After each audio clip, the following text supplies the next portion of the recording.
Good evening, class. My name is Bruce Small. I am doing my presentation on Apple Incorporated and international business. This is my agenda. Doing my introduction. Next slide will be domestic strategy versus international strategy, domestic strategy,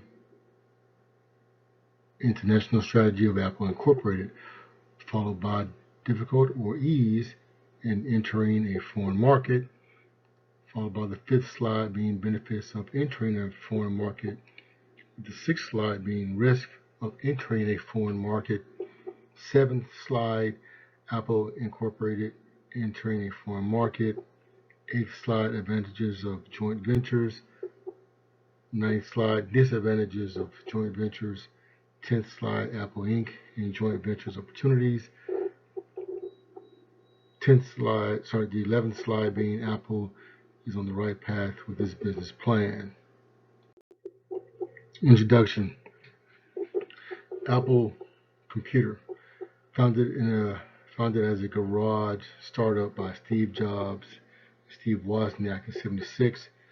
Company launched the computer revolution in '78, the first desktop computer. By 1980, they had one of the most anticipated initial public offerings in the history of Wall Street. And the first public offering proved to be highly successful. By '85, Apple had sales of over 300 million. 10 years later, they had sales of over 11 billion. Despite the record-breaking sales, the company was in trouble. It was teetering on the edge of financial ruin. Steve Jobs was forced out. The stock dropped to almost nothing. Apple looked to be going by the way of the dinosaurs. Several years of unsuccessful attempts to reignite Apple's lagging personal computer sales, Apple's board of directors wisely brought Steve Jobs back to reinvigorate the creative process. Jobs shifted the focus away from personal computers to smaller handheld electronic devices such as iPhones, iPads, iPods, smartwatches, making Apple the premier global tech company in the world. Difference between domestic strategy and international strategy. Now, domestic strategy means internalizing by exporting goods abroad as a means of seeking new markets. The firm is focusing on domestic markets and exporting their products without altering their products for foreign markets. Using international strategy means focusing on exporting products and services to foreign markets, or conversely, importing goods and services from other countries for domestic use. Apple's domestic strategy versus Apple's international strategy. Now, here's the thing. Apple's biggest single market is still the US. This is Apple's domestic market. Apple creates handheld devices that they will be used for domestic market, but they ship them out to foreign markets without any alteration to the products. They don't need to. These unaltered products are highly coveted products in foreign markets. Apple's international strategy is centered mostly on the service side of its operations. These products are electronic devices with the capacity to change their text in any language the customer wants. Even though their products are built, let's say, to speak English, they can go in and pick whatever language it can be put into French or Spanish or Italian or Polish or German or even Chinese or Japanese. So, as far as totally reconfiguring the phone for another language is a simple push of a couple of buttons because it's manufactured that way. Talking to someone by phone for assistance is a different matter. So service providers will be needed in those foreign markets to answer questions and provide help as required. So that takes a bit more effort. Entering the foreign market. The strength of Apple's ability to enter a foreign market is brand recognition. Apple is one of the most recognizable brands on the planet.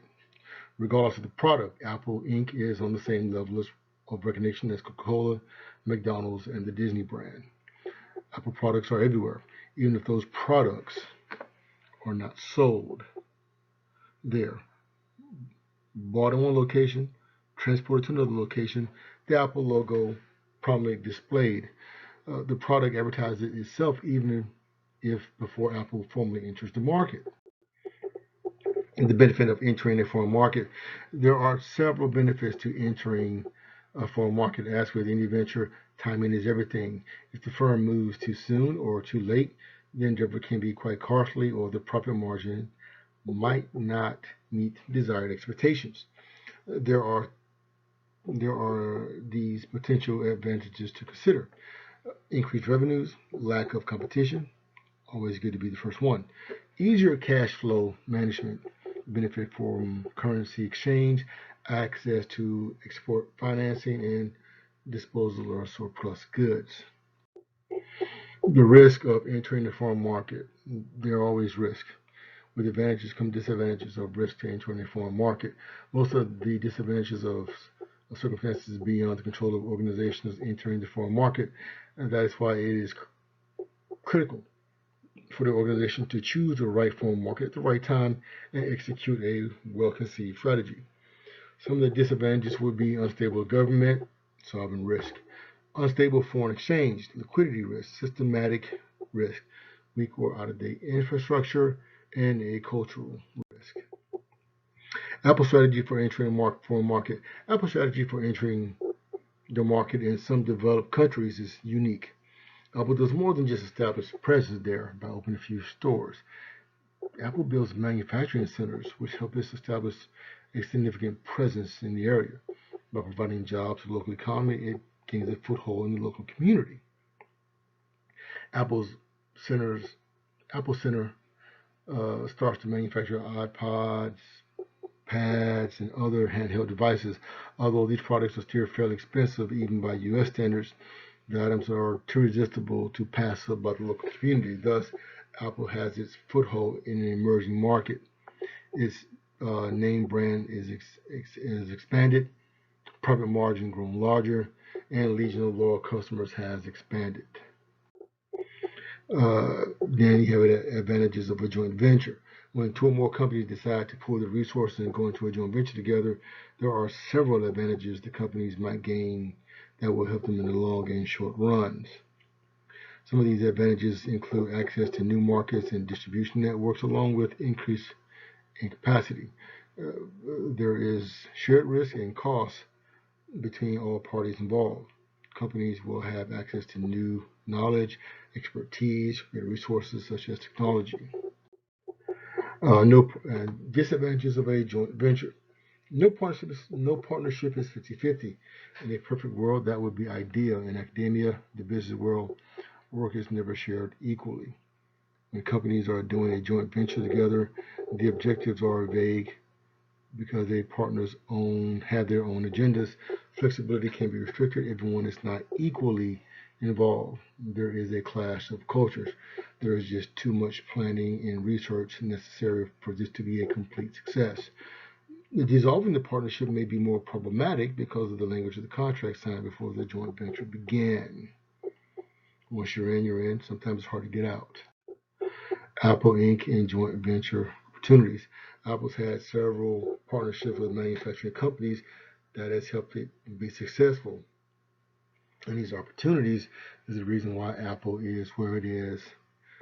Their partnership with Foxconn Technology Group that helps it build iPads and iPhones and Mac computers. AT&T and Apple has had a long-standing partnership for a better part of 15 years. Apple and Samsung, their partnership is worth probably north of $5 billion, probably more than that now, even though they've had some animosity in the past few years. That partnership has bared a lot of fruit over the last several years. So when you have the kind of partnerships that continue to bear fruit, you stay with them, cultivate them, you stay with them, and you continue to lead forward. And that's why Apple will remain in the forefront. The smartest decision Apple ever made was to change the direction of the company. Apple makes computers, both personal and laptops. However, When Steve Jobs returned to the company to save it from near ruin in the early 2000s, Jobs shifted focus away from the PC market, which was flooded with PCs using Microsoft Office. Jobs decided to focus on handheld electronic devices. The first decision was the iPod for the purpose of playing music, combined with the cell phone to create the iPhone. Adding a more sophisticated camera to the iPhone, and the cell phone eventually became a miniature computer that can make phone calls. A strategic change, what the Apple concentrated on allowed the research team to think outside the box and propel Apple to the forefront of innovation and technology in the industry. Even after Steve Jobs' unfortunate death, that innovation continues to this day, which is why Apple is still number one and will probably be number one for a long time to come. Any questions?